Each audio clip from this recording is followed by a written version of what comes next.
Good afternoon, everyone, and welcome to this Workload and Time Budgets webinar. We're expecting a large crowd this afternoon, and we currently actually now have over 100 on this webinar, which is a joint webinar from INTO, NEU and UTU.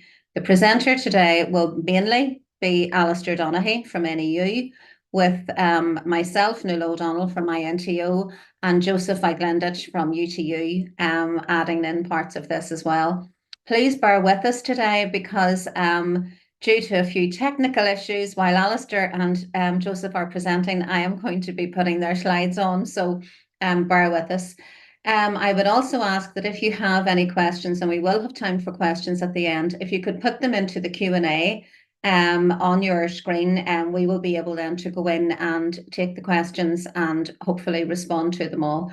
So without further ado, I would like to pass over to Alistair to start the presentation. Thank you. Thanks very much, Nuala, and thank you, Joseph, as well for working in partnership with us. What we're going to cover in this session isn't new, nor is it unclear. It is straightforward, it is simple, and it is based primarily on the training resources developed by the employers for school principals. We'll obviously give our interpretation and our explanation to the various aspects, but in general, this presentation reflects the training for principals. So there should be no misunderstanding and no uncertainty. We, in all of the unions, are dealing with queries from reps and members on a daily basis, and there seems to be some mystery about time budgets. There shouldn't be. What's happening is that the employers and the unions have agreed a new workload agreement, which is designed to simplify and clarify what is already in place. That document sits alongside all of the TNC policies and the formal agreements between the unions and the employers, dating back to the Georgetown Agreement in 1989, the 2011 Workload Agreement, the 2020 Pay and Workload Agreement, and now the new TNC 2024 Workload Agreement. What we'll do as we go through this, we'll set that into context. We'll cover some of the key reference documents. All of these documents are sent directly to school principals to share with their boards of governors and the senior management team. So none of this comes as any surprise. One of the documents at the very bottom of your screen there, the Circular 2020/6 Advice on Developing Directed Time Budgets. That's basically a Q&A document that covers all eventualities in respect of directed time. Again, it's freely available on the DENI website, but if you want any of these documents directly, just contact us. Next slide. The 2024 pay agreement, again, just to be absolutely clear of the context as of today, what the agreement states is that pending the start of the next academic year, 24-25, teachers and principals will not be expected to carry out retrospectively any aspects of workload that have been set aside during industrial action. Instead, schools will use the period between now and the end of June to prepare for the beginning of the 24-25 academic year. Workload should be managed within the terms of the Georgetown Agreement and the TNC 2020/1. What we are trying to do is to get the provisions that set out in the agreements to be enforced and to be policed at school level. And for that, we need you as classroom teachers and as members of the three unions to work with us to highlight where there are issues, where there are problems, and where schools are ignoring the provisions of the various agreements. So again, you should have a time budget for this year. I wouldn't be surprised if many of you don't have a time budget or have an inadequate time budget or a generic time budget that has been imposed on you. This year, because that was sitting alongside our action short of strike, we are transitioning into a new way of working based on two things. One, the agreements that we have reached, and two, what actually works in terms of workload. During the industrial action short of strike, the vast majority of our industrial action was working to your contract of employment. It wasn't doing anything different. So it was just enforcing your time budget. So that's what we want to embed as the norm, rather than some sort of a perception that because the industrial action has stopped, it's open season for principals to come and place unrealistic workload demands on teachers. So it's not about that. Next slide, Nuala. During the balloting process on whether we accepted the pay offer or not, there was some concern raised at the fact that there was a workload agreement as part of the deal. Just to be absolutely clear, that was the unions asking for that workload agreement to be part of the deal, not the employers. So there's nothing to be concerned about. What we have been doing since the 2020 deal is working with all of the employers across all of the unions to fine tune, to clarify, and to streamline what is already in the TNC documents so that principals couldn't say, that's not my understanding, or I don't understand what that means. There should be no doubt anymore about what is the arrangements for directed time budgets and how that is designed specifically to give you a fair work-life balance as best we can. The other provision in the workload agreement is the facility where schools have issues. Individual teachers can lodge an individual grievance, but we can also collectivise if there are a number of members with concerns about their workload and their time budgets and things like cover arrangements. We can collectivise that and put in a collective grievance, and that's something that we will have to start doing in the new academic year. Again, the workload agreement is clear on the obligations of principals and teachers, and the interface between them in arriving at a directed time budget that is fit for purpose for the new academic year. So again, just going through this slide, click onto the next buttons. Again, as we said, the terms and conditions of employment set out in what's known as the Jordanstown Agreement, right through the 2011 and the 2020 agreement and the new 2024 agreement.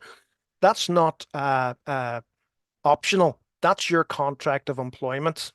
That's your terms and conditions. And what we need to be doing as we move towards the start of the new academic year is finding ways of ensuring that your terms and conditions are honoured. Next slide. So what we want to look at is in this part of the session is what exactly are we talking about when we talk about directed time. Everything that you're directed to do must be reasonable and capable of being carried out during normal contractual hours. That's your 1265 hours within the working day. That's directed time. So as Joseph often says at our training sessions, as soon as your foot crosses the threshold, you're on the clock, you're on directed time, and everything has to be measured from that.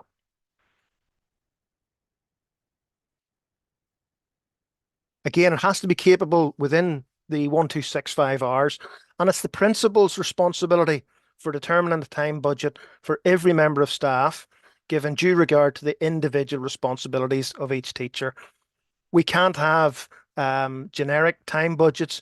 We can't have a template that's just rolled out. Time budgets have to be individual because each teacher will have an individual role, an individual timetable that needs to be taken into account. So there can't be any place any longer for generic or template time budgets. The principal has a job to do, and we have to start policing that and making sure the principals deliver fit for purpose individual time budgets. And the guidance is also clear. It's before the start of the academic year. You can't have a situation where timetables are set, the school calendar is set, and teachers don't have a time budget. Those three pieces have to fit together. So a time budget has to be given out before the start of the academic year.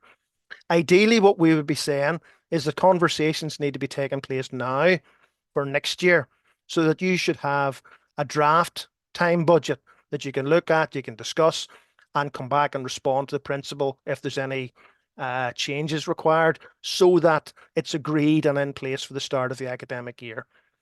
Next slide. And again, the production of a time budget, it doesn't necessarily have to have a sit-down meeting with your principal, although we would say that would be useful. But there should certainly be a dialogue between the teacher and the principal. What the school will be looking at is the school development priorities, looking at things across the whole school, across key stages, across your department or at individual level. You'll be looking at the annual schedule of meetings, school calendar. So all of that factors into the discussion and the deliberations that will lead to the production of a time budget. So whenever we're starting to look at a time budget, we need to be clear on the categories that we're looking at. Go ahead, Neela. We've got teaching time, and we'll clarify what we mean by teaching time. There's also non-teaching time. There's planning, preparation, and assessment, PPA, and then there's contingency time. And they're very clearly understood by the employers and the unions. We just need to get that message percolated down through principals to the reality in schools. Go ahead. So the rules are clear. A teacher may not be required to teach more than 23.5 hours per week in a post-primary school or 25 hours per week in a primary or a special school. Again, you're best placed as the teacher to consider how much time you actually spend on these four components. On your teaching time, what is your timetable? On your cover, how often are you asked to cover, and is it appropriate? If you're leading an assembly, then that's teaching time. If you're accompanying your class to an assembly that somebody else is delivering, that is still directed time, but it's not part of your 23.5 or your 25. And pastoral teaching, if you have a form class and you're taking the register or filling in sims, but you're also engaging in some sort of pastoral teaching or interaction with the pupils during that registration, that is part of your teaching time, not outside of teaching time. And again, you'll be best placed to actually calculate that to make sure that it's within the minimum, the 23.5 or the 25 hours. On non-teaching time, just to be clear on that, what we're looking at is staff or faculty or departmental meetings. Again, you should be notified of that as part of the school calendar at the start of the year. Supervision or registration of pupils where there's no pastoral engagement. Supervision is outside of the classroom. So one of the queries that we often get is if you're asked to go in and look after a class, work has been set, so therefore you're supervising, not covering. That's inappropriate. If you're in the classroom and there's a class in front of you, you're covering for a colleague, so it's cover, and that has to be part of your 23.5 or your 25. Other non-teaching time is your baker days, your staff development days. The time spent on teaching allowances or SEN allowances, and just to be clear, a teaching allowance is not an overtime payment. It's not a payment to take on additional work. It's a payment that you get for the level of responsibility that you've taken on. All duties associated with that role must be within the 1265 hours and the 195 days. Attendance at a school assembly, again, that's your non-teaching time. Professional communication, and that can be with inside the school with colleagues, or it can also be externally with parents. Another line that we put into the pay agreement documentation and the FAQs was a clear instruction to schools that they must communicate with parents to tell parents when teachers will respond to emails and phone calls. And it's within the school day. You can't be directed to take on that work outside of that. And that message has to be passed on by the principal to the parents. Your TPL, your PRSD, EPD, all of that time, whether you're the assessor or whether you're actually going through the PRSD, etc., all of that time has to be included in your directed time and travel within a split site. So for example, if you're in a school where two schools have merged and you're split over that two site, any travel between the sites is non-teaching time. It's not in your own time. Plan and preparation and assessment, your PPA time, that's your time. That's 10%, which is 126.5 hours. It's protected. And it's to allow you in the terms of the agreement to raise standards through individual and collaborative professional activity. So if you and your colleague are two teachers in a one department, you both teach the same subject, if you decide to spend some of your PPA time together collaborating, that's fine, but you can't be instructed to do so. So your PPA time is for you. It's protected, so you can't be asked to undertake cover or any other duties during this time.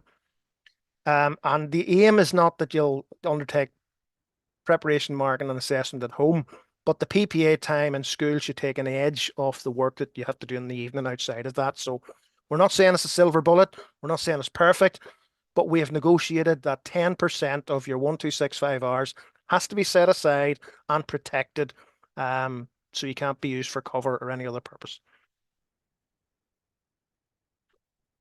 Contingency time, again, that's an element of time at the end of the 1265 or within the 1265 hours at the end of your directed time. And it's for situations that may arise, but they're unaccounted for and unexpected. So if the school turn around and say, oh, we have a parent consultation, that wasn't unexpected, nor should it have been unplanned. So it's not contingency time. The two examples that we would cite as examples of contingency time, there's something happens in the school. There's new pupils added into the school mid-year. So example, if a primary school teacher receives a new child with a statement, that was unforeseen because they weren't in the school at the start of the year. So there would be a workload requirement. So you could use some of your contingency time for that. Likewise, if there was a wider school issue, there was a flood or damage to the building and they had to react and put some alternative measure in place for a day or two, you could use that for contingency time. But contingency time has to be unexpected and unplanned. And the 1265 hours is an absolute maximum. It's not a target. So you shouldn't be in a situation where a school comes and says, there's a couple of spare hours between 1263 and 1265. I'm going to give you extra work. That shouldn't happen. It's a maximum, not a target.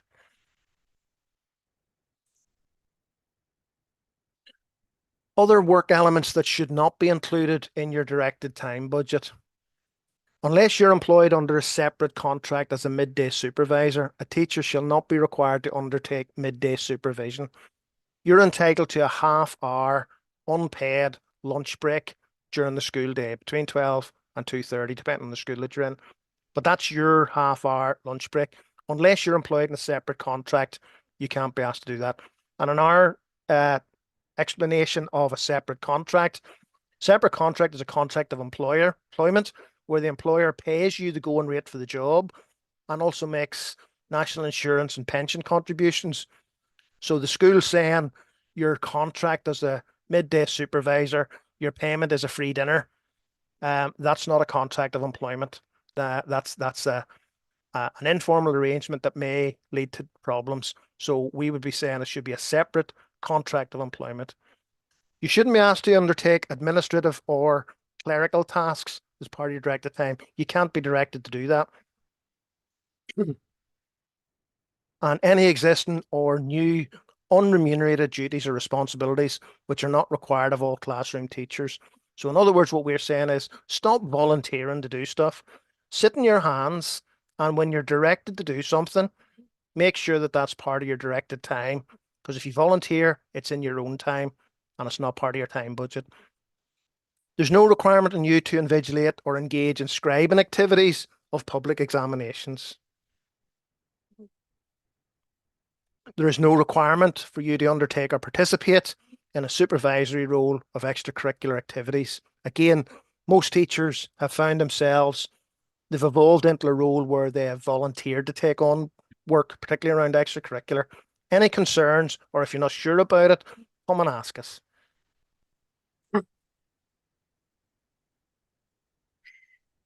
The next bit then is actually principals and vice principals. And really what we're looking at here is the role that school leaders have.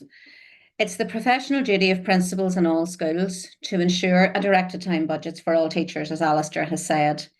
And the principals should make arrangements to ensure the teachers are consulted in relation to them. But it is important to note for teachers and for school leaders that teachers do not have the freedom to decide for themselves how they allocate their time. So that is important. The workload agreement of 2024, which Alistair mentioned, it reminds us that it is important for boards of governors to ensure that the workload of all principals, vice principals and teachers is managed fairly and consistently to ensure that all teaching professionals can discharge their roles and responsibilities effectively for the benefit of teaching and learning of pupils, because that is the core purpose. And just, I suppose, a reminder again that, as Alistair mentioned, the time budget should be distributed prior to the commencement of the teaching year, and we're advising that that would be done now in this term. I think it's important too, in relation to the workload agreement, that all parties, and this was all unions and all employing authorities, that they recognise that a variety of matters may impact on the workload of principals, vice principals and teachers. And therefore, a range of guidance has been prepared. And that's the link to the information that Alistair was mentioning earlier. It's on the EA website. And that advice and information was all developed by EA in consultation with the teacher unions. So it has all been, I suppose, proofed by ourselves as well. So that is an important link. And you may not be able to from the PowerPoint to link it, but at least if you can go onto the EA website, you should be able to find it. Another thing, that mindful of the health and well-being of principals and vice principals, the Teachers Negotiating Committee, the TNC, has undertaken a review of the workload impact on school leaders as one of the 9 work streams within the Teachers Agreement of 2020. You may remember we had a workload agreement then as part of the pay deal, and that was to look at 9 areas of reviews, and one of them was looking at the workload impact on school leaders, because as it stands, school leaders do not have a directed time budget. The review examined the current practices and the impact of workload and made 29 recommendations on how this could be addressed. And we are meeting with the employing authorities in next month to actually look at how these can be implemented, how the different recommendations from the different work streams can be implemented. But in the meantime, teaching principals in particular are encouraged to fully utilise the principal release days. The parties to the agreement, and this again is the employers and the unions, accept that the working time regulations for Northern Ireland, and I'm going to come on to that, provide minimum standards of employment, and that good employers may improve on these minimum standards. So these are minimum standards. So it means that things could be better for a work-life balance. And they also agree that in circumstances where the precise monitoring of working time is difficult, the spirit of the regulations nevertheless apply. And these are the working time regulations Northern Ireland, and these are referred to in the workload agreement. And the working time regulations covers 5 main areas, which is minimum daily and weekly rest periods, rest breaks, annual holidays, which you do get, paid annual holidays. And this is something where principals and vice principals need to look at themselves to ensure that they are taking their paid annual holidays. Limits on the average number of hours that can be worked in 1 week, and restrictions on hours worked at night. And that relates to a number of things that principals and vice principals and teachers may be required to do, particularly in relation to Board of Governors meetings, etc. So under the working time regulations, a worker has the right to a break of 20 minutes if required to work continuously for more than 6 hours, which is what teachers are doing in any day. So that also includes principals and vice principals. So please ensure that you take at least a break of 20 minutes. And Alistair has outlined that it is 30 minutes in the Jordanstown Agreement. The break should be taken during the 6-hour period, not at the beginning or the end of it. So please ensure that you do take it at some stage there. And also, a worker is entitled to an uninterrupted rest period of 11 hours between each working day, and 1 interrupted weekly rest period of not less than 24 hours in each 7-day period. Now, this applies when there are a lot of things going on in schools, and there may be boards of governors meetings, there may be appointments, there may be interviews, all those kinds of things. Please ensure that when you're looking at these, that you do actually include the rest period of 11 hours. The other regulation is the right to a limit of an average 48 hours a week on the number of hours a worker can be required to work. Now, it does say that individuals may choose to work longer. However, what we are trying to do with all of this is address the workload and trying to maintain some kind of work-life balance for everybody involved.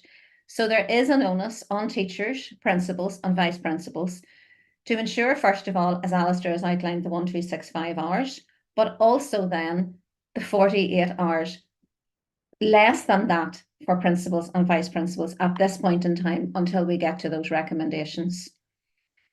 I think the other thing that we would be saying for school leaders is following on from action short of strike action to look at what the real priorities are for your school and teachers. I think one of the things that did come across to us from action short of strike is that people were realizing that there were a lot of things that maybe they were doing, particularly paperwork and admin wise, and even in relation to data, that is not actually necessary. And it is looking at what the priorities are. Implement the working time regulations and the Health and Safety Northern Ireland Order, and to keep a record of your own time and workload in the interim for discussion with your Board of Governors, and to use this as a reminder to try and have a work-life balance. And I think it is important that this is looked at, that principals and vice principals, what Alistair was talking about there, the 1265, etc., that maintains to teachers. And this also maintains to teaching principals because of the teaching, etc., that is within that. But it is looking at what are you trying to do and is it possible to do? And are you actually affecting your own health and well-being by trying to do too much? We have said about setting time aside this term to develop or review directed time budgets for teachers.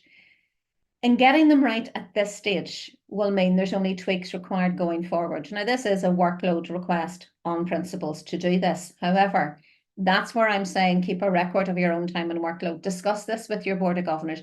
Look what is the workload that is requested for this and ensure that the time is actually given to you to do this.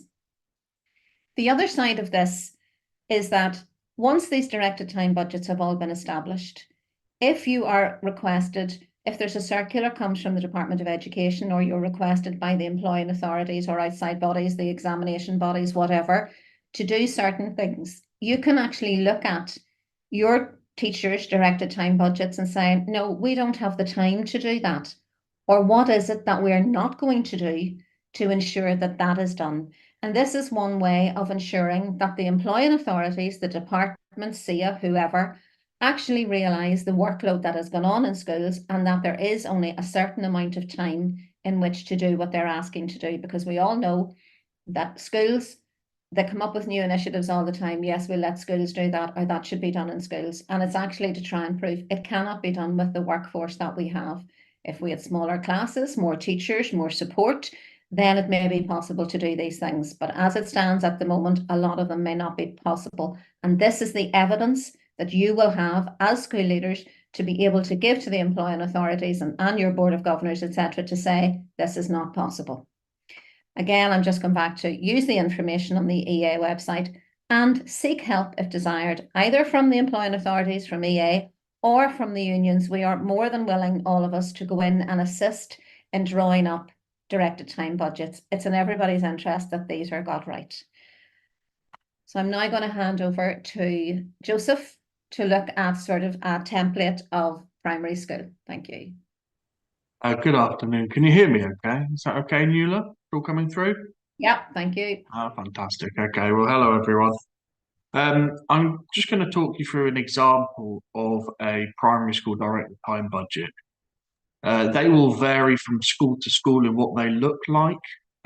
So it may look completely different to this, but the nuts and bolts of it will essentially be the same. I've color coded it. There's a key on the right hand side, which you'll be able to see. So first of all, Alistair spoke about the teaching time. This being primary, they should teach no more than 25 hours a week. And you can see that that's been calculated up to 24.64 hours. So they have their teaching in the morning, then break. Obviously, break is included. You need to make sure that all 5 days of your break are included in your time budget, not just the times that you do a supervisory duty, because would be considered as track time. And even though you may not be on a playground duty, you can still be called to cover. Then you'd have your teaching up until lunch, where you'd have your lunch. At this particular school, there's 50 minutes of lunch. Now, obviously, your entitlement is a minimum of 30 minutes. And you'll note in this directed time budget that no other time has been allocated. If, for instance, in this example where they have 50 minutes, 30 minutes is given a lunch, and then 20 minutes is given as supervising lunch or something, that wouldn't be allowed because Alistair's already said that that would need to be on a separate contract as a midday supervision, which in the Jordanstown agreement says that we can't be directed. Following that, you'd have your teaching in the afternoon and then an after-school supervision. Post-teaching, so this is kind of on a weekly view, we've got our PPA. Now, you may not be given it or directed it in such a prescriptive manner. It may be given as an allocation of time, but ultimately you need to make sure that you're getting that 10% PPA. So for this example, on Monday, Wednesday, Thursday, and Fridays, they're getting approximately 55 minutes for PPA. So you can actually see that there needs to be built in quite a considerable amount of time to reach that 10% PPA each week. And here we have a weekly staff meeting. Can you go to the next slide, please, Nuala?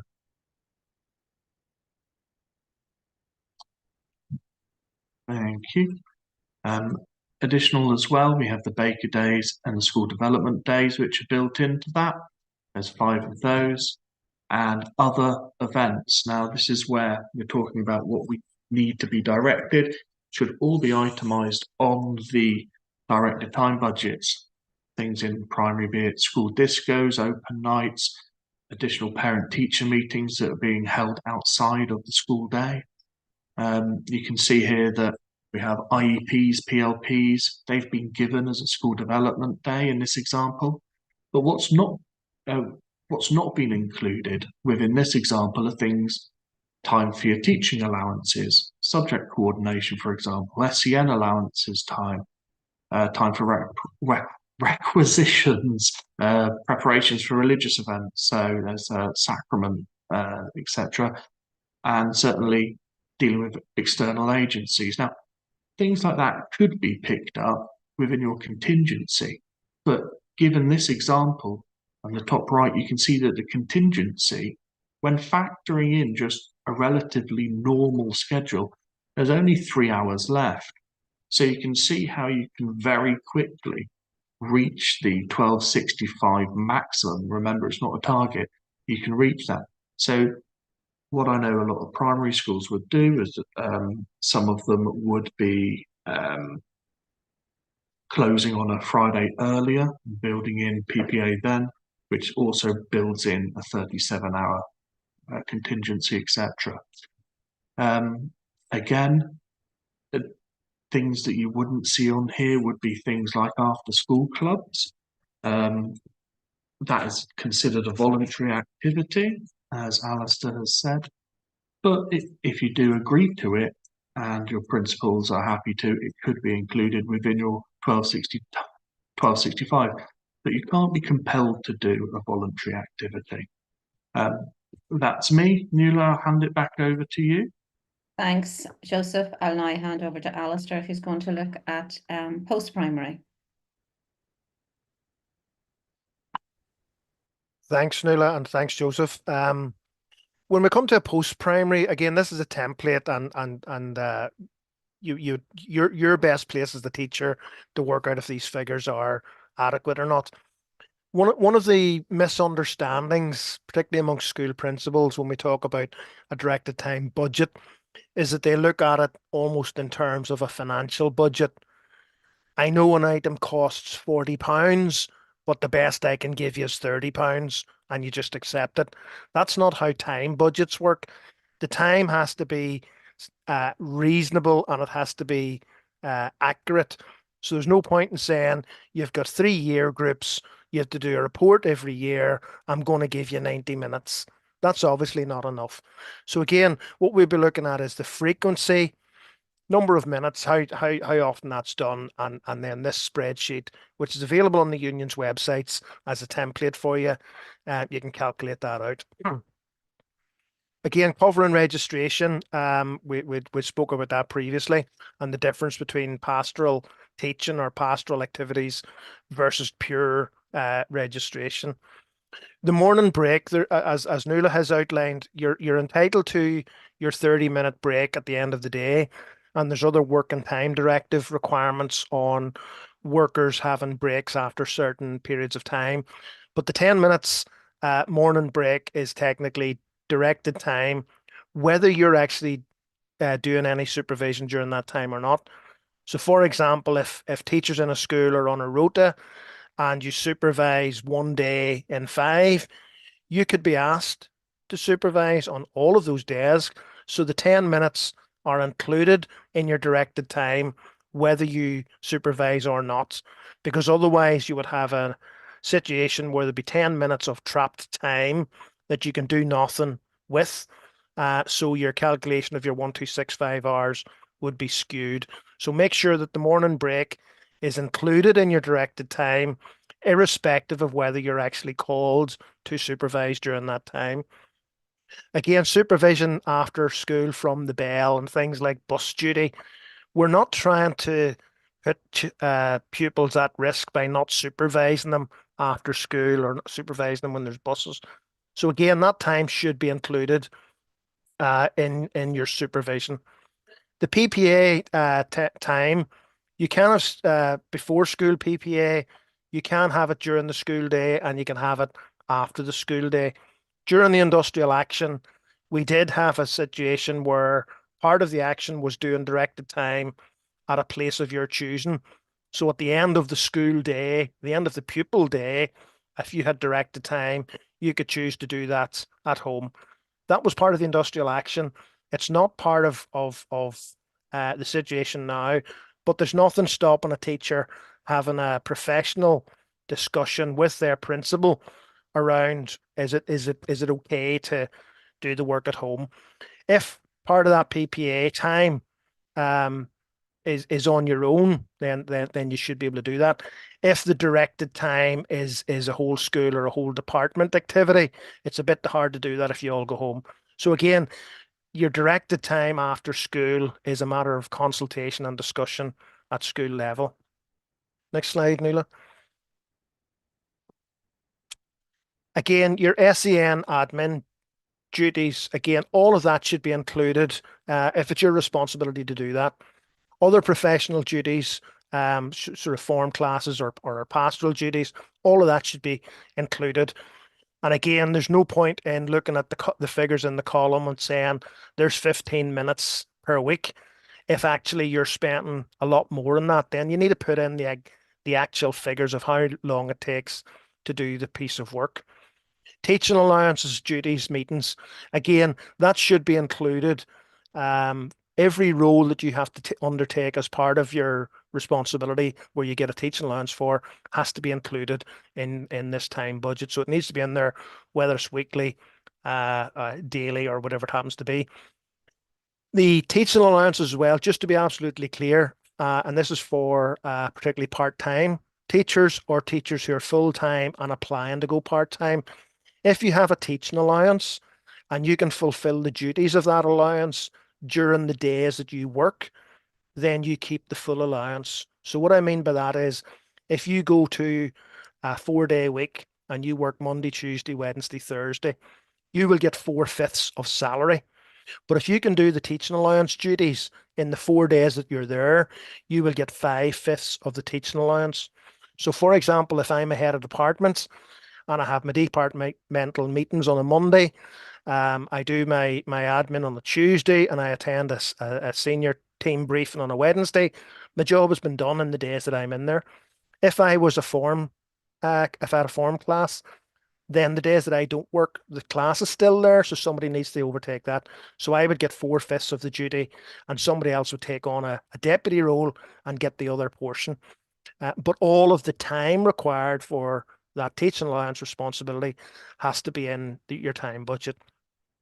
Again, whole school meetings, that needs to be included.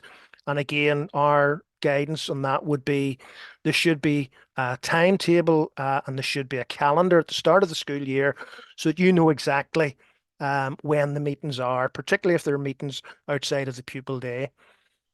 Your professional development, your PRSD, again, as we come out of industrial action and we start to re-engage with PRSD, all of the time that you're required needs to be in your time budget. So if I've just my own PRSD to do to progress up the pay scale, my time will obviously be different to my head of department, who is actually the PRSD reviewer function. That will take more time. So again, just making sure that it's accurate and the time allocated is reasonable. Again, parent meetings, you have a statutory obligation to report to parents. So again, there's a requirement there. So parent meetings and pupil reports, the time that you need to do that needs to be factored into your time budget. So if you were given a time budget and the parent meetings, you were allocated 4 hours, well then 4 hours is the amount of time you spend on that task. If that's not enough, then the 4 hours needs to be amended. Likewise with pupil reports, if it's going to take 600 minutes or 600 hours, whatever it happens to be, you'll know best whether that makes sense or not. You'll know best if that's an accurate allocation of time to fulfill the role. Open days, prize days, or religious events, again, all of that should be included in your time budget, and it needs to be accurate. So there's no point in saying to make the columns balance, we can only give you 4 hours if the actual role takes 6 hours. If it's 6 hours, it needs to include 6 hours.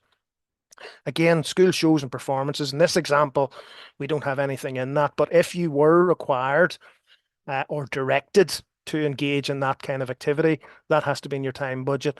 And then as Nuala covered as well, if I'm engaged in a school show or performance that finishes at 11 o'clock at night, I'm entitled to an 11-hour break between shifts in working time directive provisions. Therefore, I don't go into school until 10 o'clock the following morning, irrespective of what my timetable says, because to do otherwise, both me as an individual and the school would be in breach of the working time regulations. Your staff development days, again, that all needs to be included as well, and any exceptional closure days. One element that's maybe not covered in that in enough detail is if you're directed to take on marking or coursework or anything that's contributing towards an external exam or qualification, if you're directed to do it by the principal, time has to be given to do that. And again, that has to be realistic and it has to be appropriate to the role that you're doing. We know that SEA and other exam boards and BTECs and all sorts of qualifications across post-primary schools, they're different and the time requirements are different. And that's why, again, as we've said, you should have an individual time budget that reflects all of that. Next slide, Nuala. So again, this is just an example of the kind of weekly timetable that we'd be looking at.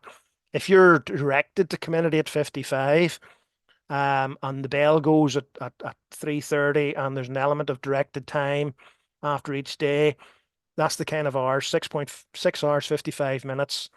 But the working week should be 32.42 hours. So that's what your weekly timetable should look like. Anything outside of that, we would be saying is excessive, and it may be in breach of not just working time regulations, but it may be in breach of the TNC workload agreement that places an obligation on the principal and the Board of Governors to allow a reasonable work-life balance. Nuala and Joseph, I'm conscious that there's a huge number of questions as well, which we'll come back to, but just to reassure folks that we are recording the session, but we're also recording the questions, so we will answer them. Just a wee bit of a summary at the end then. In crude terms, what we're saying, and Joseph has alluded to it as well, the clock starts the moment that you're directed to be in school. So if you're directed to come in at 8 o'clock, at 5 to 9, whatever it happens to be, the clock starts and you're on directed time. Your morning break has to be included because you could be directed to cover, and also it's 10 minutes of trapped time that you can't do anything else with. Your lunch is not included, that's an unpaid lunch break, and it's 30 minutes between 12 and 2 p.m, other than a nursery school or nursery unit when it's 2:30. You're not required to undertake midday supervision. Timetable travel within a split campus is directed time. You should only provide cover within your maximum teaching hours per week, and it's cover, not supervision. All teaching allowances must be included in your 1265 hours. All teachers must be allocated 10% PPA. That has to be protected. And a teacher cannot be directed to take pupils on an overnight trip. That's a voluntary arrangement, and Joseph has outlined all of that. if you don't have a time budget, what do you do? Now, I was in a meeting this afternoon with the principal and mentioned time budgets, and their view was, I'll do it when I get time to do it, but it might be October. So we're saying, well, then that's not acceptable, and we will be potentially be in dispute with you. You should be talking to your school principal now and asking for sight of your time budget or a draft time budget, or at least putting the request in. You must be provided through consultation with the principal an agreed individual time budget, and it has maximum 1265 hours, incorporates all of your teaching time, your PPA, your tasks, your contingency time, any duties or responsibilities. That should all be included in it. What we are saying to schools and our principal members this term is you should be starting now to get time budgets in place for the start of the academic year. If principals at school level decide to ignore these provisions, they're in dispute because they're in breach with EA, DE, CCMS, and voluntary grammar clear agreements with us as unions. If a school ignores an agreement, then we would have to consider our response, and it may well up to and including an individual taking a grievance against the principal, collective grievances, or an absolute worst case scenario. We could be balloting on industrial action for against the school for refusing to adhere to TNC policies. And again, that's the position that we have taken across all 5 unions, not just the INTO, NEU, and UTU. Thanks, Alistair. I think that concludes the presentation. As Alistair said, that will be on the PowerPoint and the recording will be available on our websites. I'm going to stop sharing my screen now and we will have a look. We will try to answer some of the questions, but we have almost 200 people on this webinar today and there are a number of questions. So we will have a look. I haven't been able to look at them because I've been sharing my screen. So maybe if Joseph, do you want to have a start at that? And myself and Alistair will join in. So thank you. Yeah, no problem. I'll read out the questions and then we can all dip in. First one, if you have not received your time budget prior to starting to teach at the start of the academic year, obviously by the time you start your Baker Days, how binding is it in terms of direction? If you haven't been provided your time budget, you have been given nothing to be directed on. Yeah, and I think as Alistair outlined there, what to do if you don't have it, you know, and I think we are making it clear. This has been in place for a number of years, in 2011, and then 2020, 2024, we have had reviews of all of this. So we really do want people to be looking at getting these time budgets. And as I said, it is something, it's a valuable thing for both teachers and principals and boards of governors. So it's something we really need the effort to be put in now to get all teachers with a directed time budget for September, unless they're actually a new teacher. But even at that, there should be at least an outline of the starting times, directed times, all that kind of thing to start one. As well, just on that, if we are in that position where we're having to start arguing for a time budget to be in place, what we would recommend is you start keeping your own time budget or a diary. So for example, if I turn up on the Baker Days and I'm there from 9 o'clock to 4 o'clock, take a record of those hours. If I'm in for a GCSE results day, take a record of those hours. If the first week of term and I still haven't got a time budget and there's a whole staff briefing lasting an hour, take a note of that. If I spend 2 hours preparing, that's 2 hours PPA time. So that whenever the principal gives you a time budget and it's late, it has already started to populate because this time has already been used up. So they can't come in the middle of September and say, here's a time budget and we're starting from scratch. You've already used up some of your directed time already. So keep a record of it. But hopefully we'll not be in that position. I'm confident that all school principals will do the right thing and we'll have them in place. Yeah, I'm relatively confident that the majority of schools will have it, or certainly a draft ready for the end of June. That's ideally when it should be released. Next question. If a teacher has a 45-minute lunch break, can 15 minutes be used to supervise in the canteen or playground? No, because that will be classed as a midday supervision and require a separate contract, as Alistair has said. Next one, should PPA be held in one block or can it be divided up over 5 days? For an example, a PPA in the morning before supervision, 8:30 to 9. Yes, PPA can be, it doesn't have to be in one block. It can be divvied up, but it needs to be in reasonable length of blocks.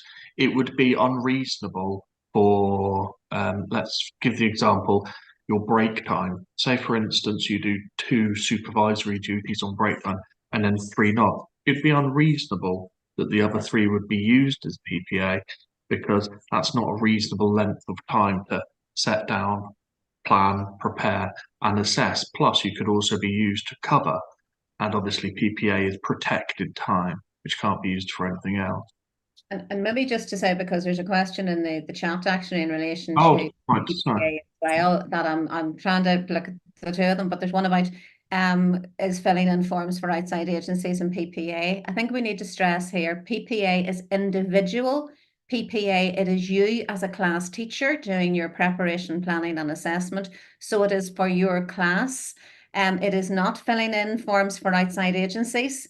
And it is not, you can do it, as Alistair mentioned, you can do it in consultation with a colleague, particularly maybe if you're in the same year group or in the same department and you want to meet to share things, you can do that.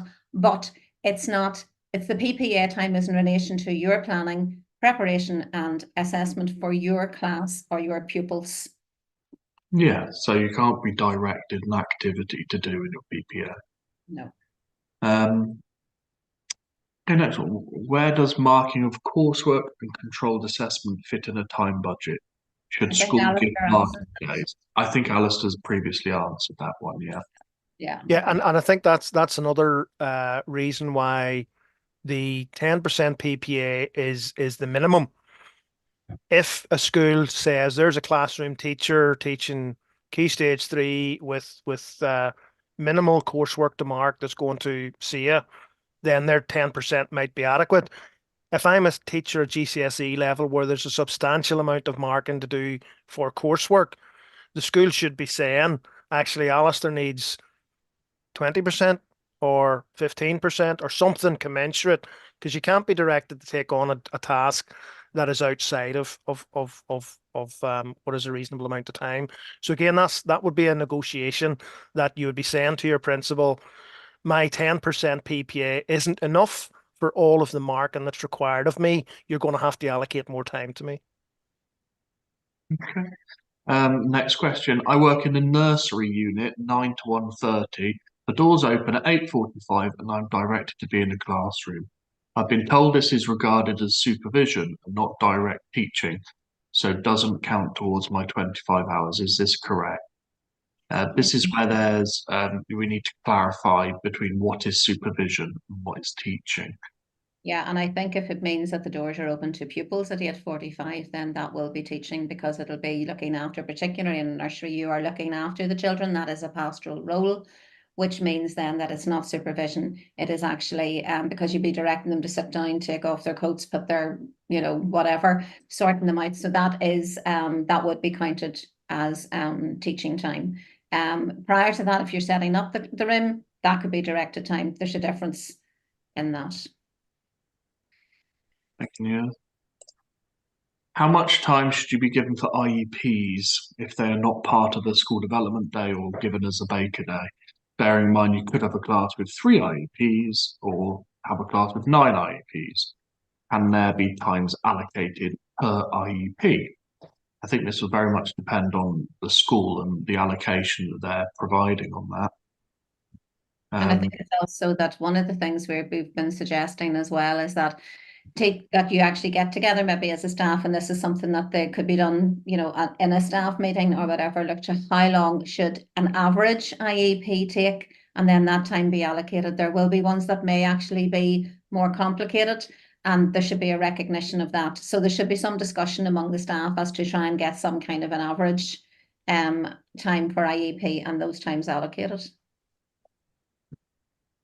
Next question. For infant teachers who cover their senior classes in the afternoon, is a 10 minutes dismissing your own class at 2 o'clock before teaching senior classes at 2:10 included in directed time as supervision? Is dismissing pupils at the end of the school day directed as supervision? My understanding is once you are, say the school day finishes, the teaching time finishes at 2, then you would release them a 10-minute allocation before you then move. I would class it as a supervisory role. I think it depends if they're covering the class and the class goes at 2:10, then that is teaching. But if they're only looking after them for those 10 minutes, then again, I don't know that that would be supervision either, because you'd still be working with the pupils. So that's not as clear. No, it's probably not we're probably not reading it correctly. Yeah. I mean, if you're imparting the curriculum between 2 and 2:10, then that would certainly be teaching time. But if it's you're just waiting, their parents should be picking them up at 2, and there's 10 minutes, that's just a dismissal, isn't it? So Yeah, then supervisor. it would be supervision. Yeah, that would be directed time as opposed Yeah. to teaching. Yeah. But it may take longer than 10 minutes sometimes, and I need to ensure that those contingencies are built in as well in relation to that. And next one, if a teacher is nominated teacher tutor for beginning teachers or EPD 1 and 2 teachers, should duties related to this role also be included in individual time budget, e.g. time for observations, paperwork and metering teachers involved? Absolutely. Yeah. I think in that one, if you take the word nominated and replace it with directed. Yes, very good. Yeah, no, absolutely. And certainly for those roles as well, it's quite a responsibility. I'd certainly be looking to get a teaching allowance where available. Obviously, that's dependent on the school. I think maybe just to point to people that Alistair has been answering some of the questions in the chat as we've been going along. Maybe just to let people to have a look at that as well as we're doing these. So we're trying to cover all aspects at the same time. So just to let anybody know if they put something into the chat, maybe to check that one now. Thanks, Alistair. I think one of the things that we intend doing as well is, because we're capturing all the questions, if we make that into like an FAQ and put the answer in and put that on our websites with the presentation to make sure that we don't miss any of these questions. Yeah. Okay. Well, shall we continue for a few more minutes, try and answer a couple more, and then we can put the rest into FAQs? Okay. Here's one. Is there any guidance on what time should be allocated for teaching allowances and points of responsibility? Very often insufficient time is allocated to fulfill all requirements. I think that's going to come down to a case-by-case basis, and certainly it will be dependent on the expectations of your roles and responsibilities, and for you to communicate with your school leadership if you don't feel that you've been getting enough time. I think Alistair certainly alluded to it, that teaching allowances are not an overtime payment. They need to be adequately and reasonably accounted for within that 1265. So if you don't feel that there is enough allocation of time, you then raise that. And it may mean that there's a review of the all the duties and responsibilities in relation to TAs, because it once we actually do start to record how long it takes to do some of these things and get them put into time budgets, it may be that all of the things that are listed in there cannot be done every year. They will be done, maybe some things done one year, some next year, etc. And that's the way they will have to be looked at. Yeah. I think on the teaching allowances as well. I mean, one of the queries that we get all the time is if I'm a head of department and Joseph's a head of department and we're both on TA2, we should have the same time in our time budgets. Well, Joseph might be head of maths with 3 teachers in the department. I might be head of RE where 60 teachers do an element of RE. So you can't compare. They're not like for like. So it does have to be an individual decision. What we would be saying is that schools should be considering the roles and responsibilities and making sure that the workload is balanced, equitable and fair. And one of the things that we would say to our principal members, is go and talk to the other principals in your area learning community, for example, and compare notes. What is the sort of the benchmark for various roles? But you as the classroom teacher, if you have a responsibility post, you're the best placed to identify the time required for that role. And again, we'll put that in the FAQ, because much of the stuff that I'm reading is from the DE guidance to principals. So all the answers are there, but we'll get them out to you. Yeah. Okay, I'll take another question. This one says, just to confirm, your 15-minute break each day should be down part of your teaching hours, even if you only supervise in the yard once a week and are directed the other 4 days, for example, to go to the staff room to get a coffee. I think we've got a confusion there. Is the 15-minute break isn't part of your teaching time. That's part of your directed time. Okay, so it's not included within your teaching allocation, but all 5 days should be included on your directed time budget as directed time, supervisory duty. Is that right? Yeah. Okay. We'll take another one. Is that okay? Yeah. Okay. I think 1265 mentions that marking time for assessments throughout the year that we are directed to carry out for the sakes of reports, etc., should be added in. So this is a clarification on marking. Yeah, I mean, I think, as we said, basically anything that you're directed to do needs to be included in your directed time. I think that's, unless it's something ridiculous, which you're going to raise an issue with the union in relation to. Again, the next one's about what about cyclic marking for pupil tracking, entering marks onto SIMS, marking coursework for external exams, and internal verification? I think that's the similar questions, is it not?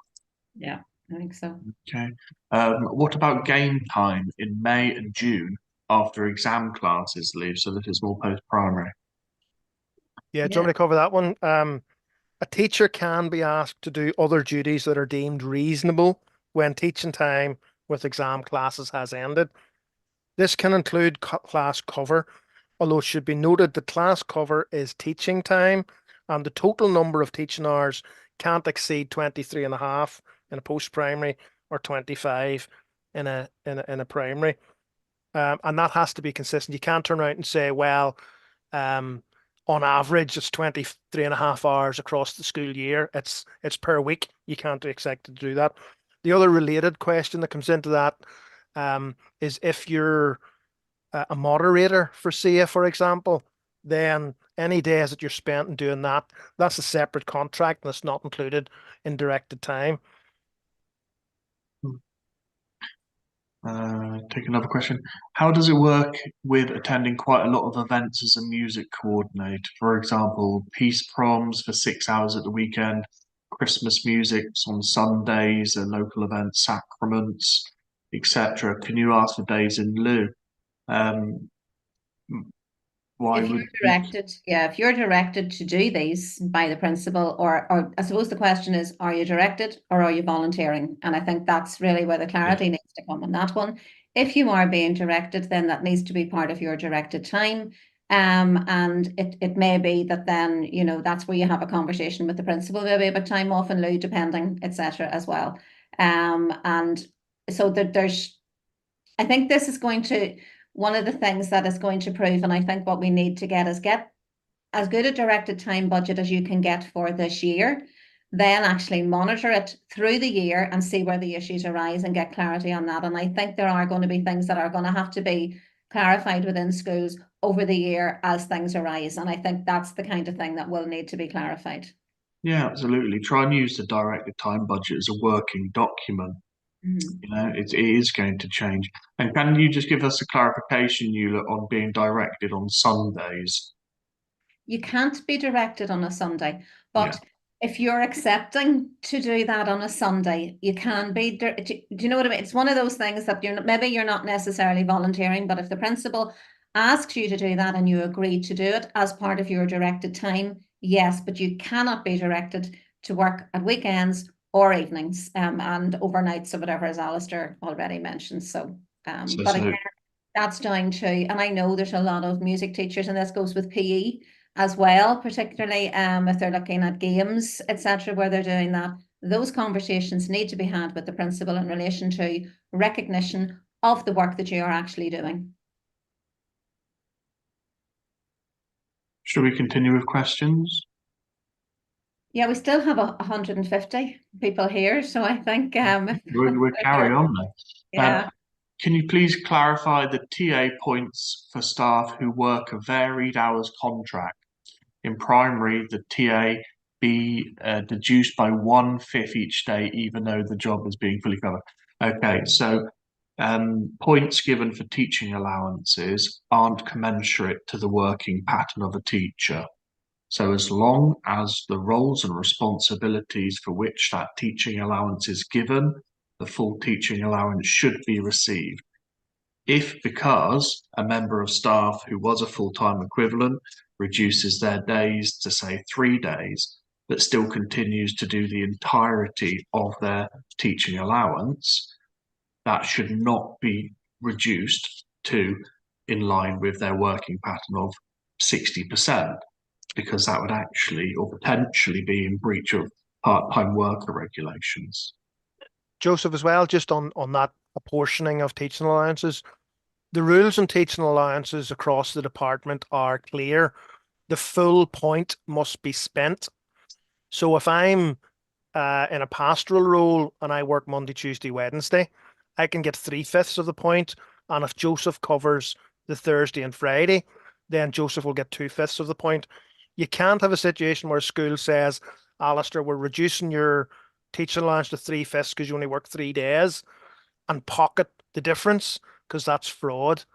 It has to be fully allocated. But as we said earlier, if you can do the full duties on the days that you work, then you get the full point.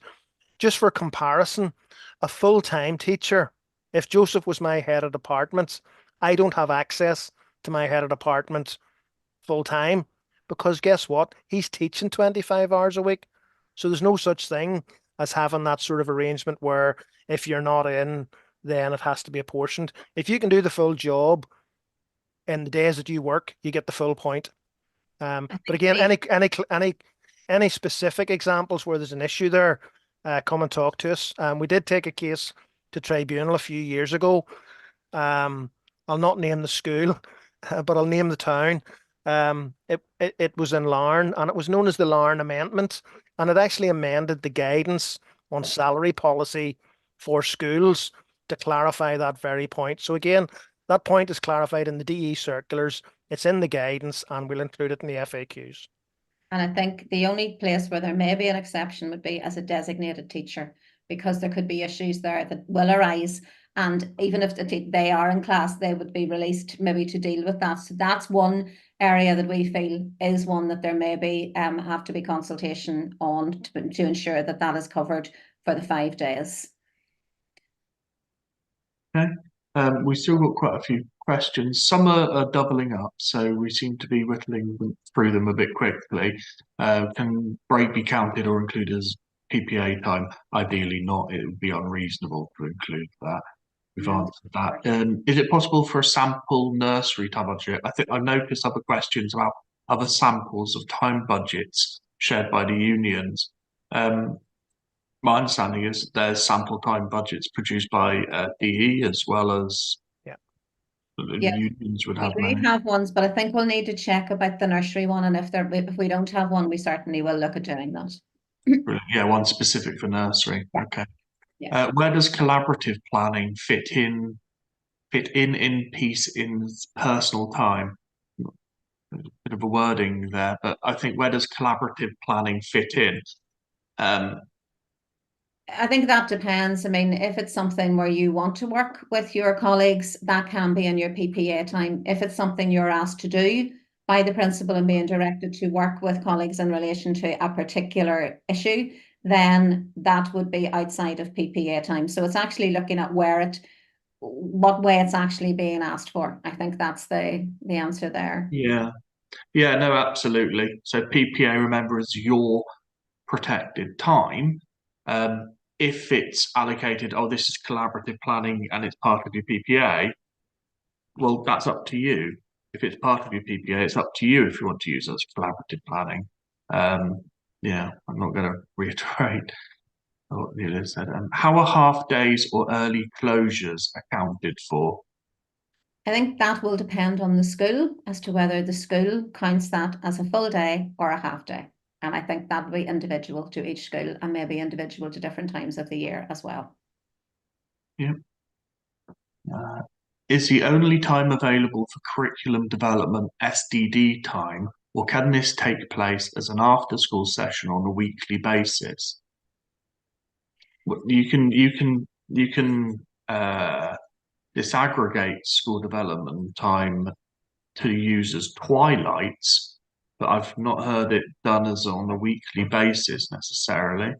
And I think the next question actually asked, is there a limit on the number of meetings allowed per week? And can you be directed to work twilights at night or on a Saturday?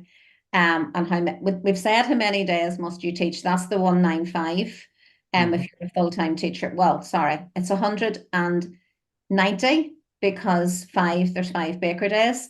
And then the SDD days will be up to 5 days of that 190. Now, currently it is 5, so you're teaching 150 if you're on a full-time contract. But that may change and has changed in the past where it has maybe been 187 or 188, etc. In relation to can you be directed to work twilights at night?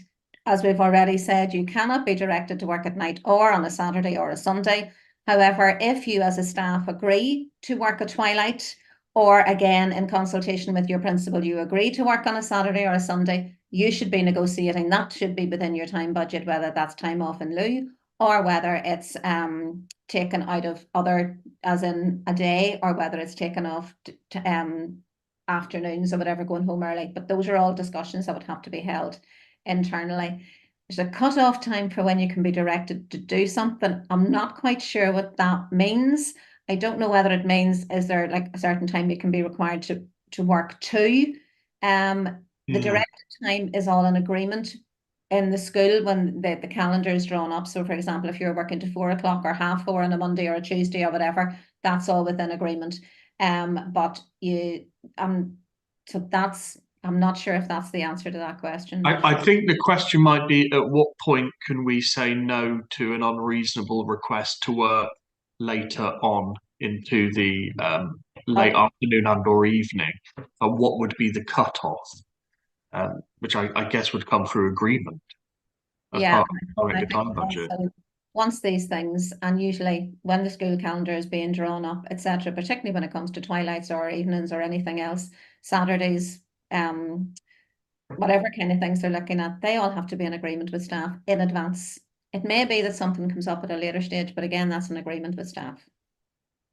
The next question's a clarification again about supervision and or teaching in the morning. Obviously, there's time allocated for registration, which is considered supervision. But if you are imparting the curriculum or doing any pastoral teaching, then it should be included as teaching time.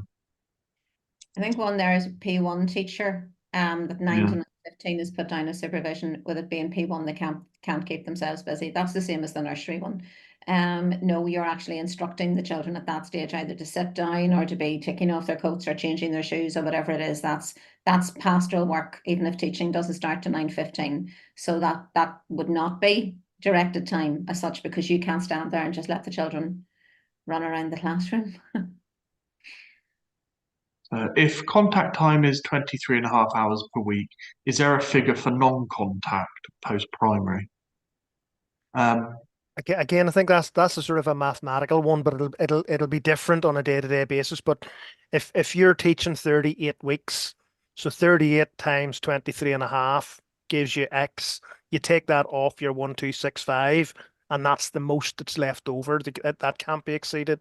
But again, it'll differ from school to school, and there also may be times that say you do agree to do a twilight. Well, obviously you'll be working more that week than you will in a week where you wouldn't have a twilight, etc. So it will differ. A lot of this will be school specific.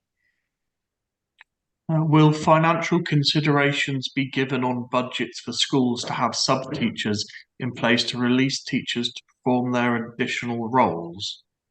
I think actually this goes back to the point I was making, which is that if you cannot, using the time budgets to actually say this is all schools can actually do. If they don't have the budget to release teachers, well, then they're not going to be able to do all the duties that they're asked to do. So it then has to go back to the department, to EA, to whoever to say, no, this cannot be done. Because if we had the number of teachers in the system that we should have, then people would be able to be released if we had smaller classes. There's a lot of things, support for SEN, etc. So we need to be using directed time budgets as evidence for the system is not being supported and financially supported in the way that it should be.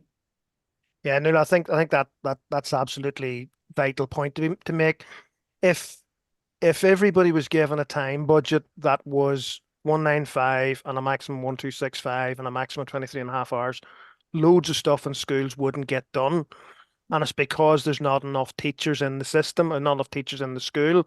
And I think, as Nuala has quite rightly said, what we're trying to encourage our principals to say is if we're able to quantify and put parameters around the duties, the times, and the hours, it gives them evidence to say to boards of governors and to the employing authorities and to the department, if you want me to do all of these things, I have calculated that I need 3.4 extra teachers.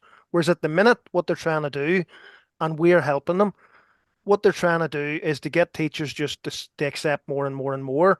And as teachers, what we're finding is you just agree to do that. You agree. And what's happening is we're putting a sticking plaster on a broken system. As Nuala says, we have to be able to start quantifying in time and hours and resource how much can't be done voluntarily as goodwill above and beyond your contractual hours. And that's why we constantly hear teachers quite rightly complaining that they're spending 60, 70 hours a week. No other part of the public sector would accept that. So again, it's getting the time budgets in place and getting the culture changed so that we can actually start measuring the time that's needed to fulfill all of the requirements across school. And if there's not enough staff, we have to be able to quantify that and put that up the line. Yeah, I'm looking at some of the questions in the chat now, and one of them here is if a senior teacher or principal wants to meet with us or we need to meet with them, can I check that this is classed as directed time and so those meetings shouldn't be scheduled during PPA time? Definitely not PPA time. And if they are, if it needs to happen during that time, because it's the only time yourself and the principal or a senior teacher can meet, then you have to have that's your directed time from another time and you get your PPA time on another time. So it's not being totally inflexible and saying, because there may be times when you need to have a conversation, maybe it's about a pupil, a parent, whatever. So, but that time is still your PPA time and you still have to get that 10%. So make sure that that is happening. It shouldn't be PPA time. Another one here says the Jordanstown Agreement says that PPA takes place outside of 1265 hours. Can I do this in a place of my choosing? I think what you need to refer to here is the clarifications that we have got over the last number of years in relation to the Jordanstown Agreement, which is the 2011, the 2020 and the 2020-24 workload agreement. And basically PPA is within the 1265 hours as we have explained today. And it is not at a time and place of your choosing. That was part of the industrial action and that has ceased. It is now at the, though, as I think it was Alistair or maybe Joseph who actually said you could have a conversation with your principal where there may be times when you will be able to do it off-site. However, that is an individual conversation. That is not a given. Yeah, that'll be on a school by school basis. So when I was teaching, my principal would allow me to take my PPA at home. We had it, I was in primary, we had it in a substantial block, and they said, no, that's fine, you can go and take that at home. In other schools, they don't prefer you to do that. It's entirely up to again, a question on PPA. Is 10% PPA time weekly or yearly? For example, can a school development day or Baker Day be given over to PPA? No. No.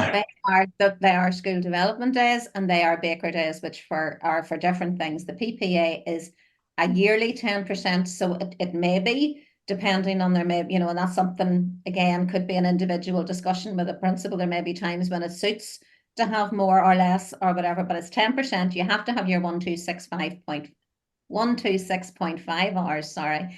over the year.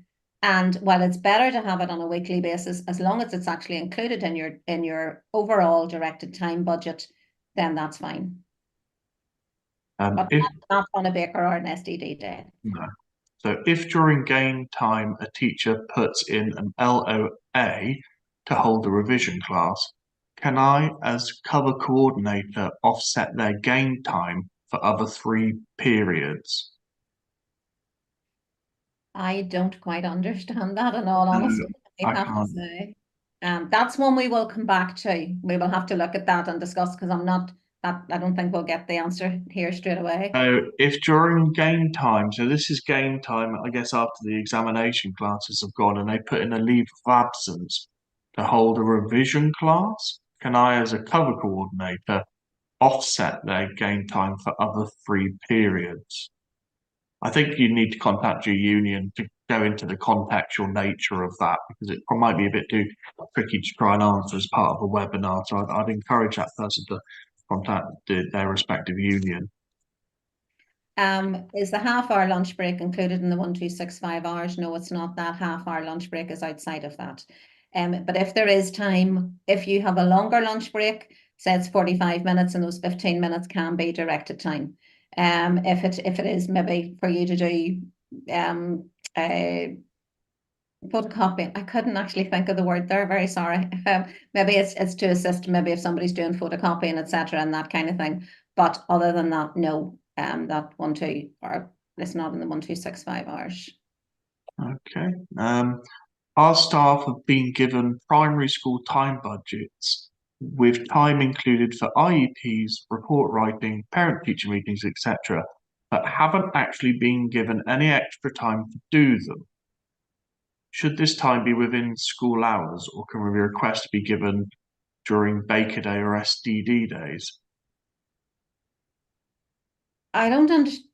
No. I Sorry. don't understand how the extra time, if the time is allocated in the time budgets for them, there has to be a time allocation. It's not just noting that these will be done. The time allocation has to be there for them. So in other words, if report writing takes 5 hours, just for example, then that has to be allocated, and it has to be where it's allocated then. Whether that's it's normally would be maybe May, June time. Or some people put the reports out in January, whatever it is, that they would be built into the time budgets sort of for them. But I'm not sure about that. Unless they're referring to the preparation before parent-teacher meeting. So there's been an allocation for the time of the parent-teacher meeting in the directed time budget, but then there's a preparation aspect to it. You could be given over some contingency time or directed time for that preparation if it's a substantial amount. and I'm also wondering, does this go back to the action short of strike, where we had parent-teacher meetings, etc., on Baker days or SDD days? That no longer applies either. That should be built into your directed time budget. Yeah. So And parent-teacher meetings, even after action, could still take place during the normal pupil hours. There's nothing to depends stop on the that school. continuing. Yeah, but we can't plan it, I suppose, is what I'm saying. Yeah. If you are 60% part-time teacher, should I not be teaching more than 60% of 23.5 hours a week? Take it your post-primary, you should only be teaching 60% of 23.5 hours. In essence, that should be 3 days as opposed to 5 days. And I think you need to be careful here in post-primary in relation to part-time, because I had a number of years ago a teacher who actually was given 60%, but it was actually over 5 days instead of the 3 days that she requested. But mind you, if you wanted 60% over 5 days instead, it depends on what you're looking for, but it shouldn't be any more than 60% of 23.5 hours teaching. Just to add to that, Nuala, all of the calculations should be pro rata. So if you work 3 days, then it's 3/5. Likewise, if there is a Baker Day or a parent-teacher event on a day that you don't normally work, that's part of the reason why you get a school calendar at the start of the year, so that you can plan ahead. Now, there's no obligation on you to come in on the days that you don't work. That's a professional decision for you. But if I work Monday, Tuesday, Wednesday, and there's a Baker Day on a Thursday, I shouldn't lose out on the training. So I could arrange to come in that day, in which case I get an additional day's pay or time off in lieu, and I swap a day. But you don't come in and do it for free. Likewise, if there's a parent day on a Thursday and I don't work Thursdays, I can choose to come in, but I get paid for it. It's overtime. So that has to be factored in as well.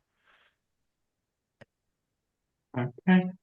Should particular time be given to writing schemes of work and departmental policies if the school plans to do an overhaul of teaching and learning next academic year? Yes, it should absolutely. If there's a significant workload, then of course time should be given to it. And just going on that, if there's any kind of new initiatives as well, say for instance you're introducing a new initiative, then that should be workload impact assessed as well. And I think it's a case of this is where we do, particularly now coming off action short of strike, there should be that schools are looking at developing their school development plan for next year. But that needs to factor in, if there's work to be done on that, that all has to be factored into the individual teacher's time budgets. So it may mean that you can only do one thing that you want to do for that year because it has to be factored in.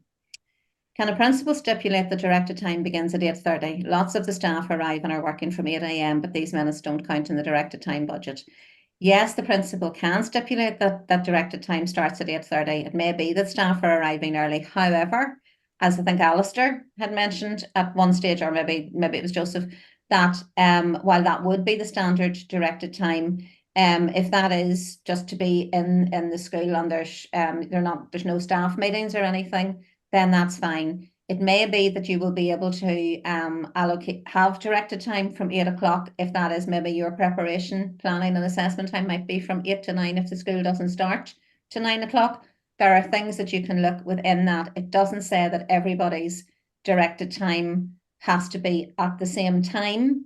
It does stipulate the hours are stipulated, not the times in which they happen. And if you look at schools open at different times anyway, but there are discussions there to be had with individual teachers and principals. Yeah, for the avoidance of doubt, if you choose to come into school at 7:30, and that's your choice. The directed time, when you're being directed to be on a premises, that is when the clock starts. It's not because you choose to come in early.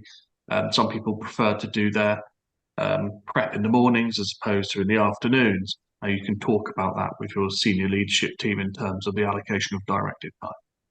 But I think that was in one of the slides that we actually said teachers cannot choose the time themselves. Exactly. This is expected by the principal, but you can have a conversation with your principal. Have a conversation. It's a reasonable request as long as there wasn't anything identified to be done in those afternoon slots if you wanted to reallocate it to a morning directed time instead. We've got a question. I'll go to this one. Nuala already covered this, but does a vice principal or principal have a time budget? Currently, no. The answer is no. No. We did cover in relation to that then the working time directive and the health and safety order. So I think that maybe that member came in just after you had spoke, Nuala. If you wanted to sort of just clarify the importance of them keeping their own time, perhaps. Yeah. We have actually, just to mention, one of the 9 reviews from the 2020 deal was actually on workload for our principals and vice principals and was looking at that in totality. There are 29 recommendations from it, and we will be looking at those next month with the management side and hopeful to get those recommendations implemented. In the meantime, what we have said is to keep your own account of time. If you even have a desk diary, just writing down starting times, evening times, whatever. And then you actually look and have a discussion with your board of governors that the amount of work that you are actually trying to do, that you don't have the time to do it. And we did talk about the having a break of 11 hours if you're doing evenings or whatever, or even if you're actually doing a lot of work even at home in relation to because you've had to do maybe staffing or there's interviews or whatever it actually is that you're looking at, you have to have that break and that you should be at least having a 20-minute break within a 6-hour period as well. So there's a couple of things like that which you will see on the PowerPoint and in the recording of the presentation, but no, not currently. It is something that we have done a lot of work on and are working to try and get agreement with the management in relation to implementation of them. But in the meantime, please keep your own record. Thank you, Nuala. We have a question here. If a teacher is on break supervision 1 day a week, should they be given 15 minutes regardless for a tea break? You're No. not entitled to that, no. However, you are legally entitled to comfort breaks as and when required. So obviously, if you need the toilet, you need to make sure the class is covered and you can go to the toilet. That's absolutely fine, but you're not entitled to a morning break. Children are, teachers aren't. And so it's your 15 minutes directed time. If you happen to be covering on that one day, you're not entitled to another 15 minutes to actually get your tea. Can I come in there? Much of the campaign across the unions on time budgets is to work towards having a work-life balance for us all. And we promised that we'd finish at 5:30, so yes, we'll stick to that. Just on behalf of Joseph and Nuala and myself, thank you very much for engaging with us, for giving up your time, and for giving us all those questions and comments. I think we have committed ourselves to a wee bit of homework. We'll tidy up this recording. We'll produce the slides, and we'll convert all of those questions into a document and answer them as best we can and get that published on our websites, hopefully in the next few days or so. But thanks very much for attending. Can I also just say that we do have further joint webinars coming up in the next, between now and the end of the academic year, on developing your career, and another one on brief absences.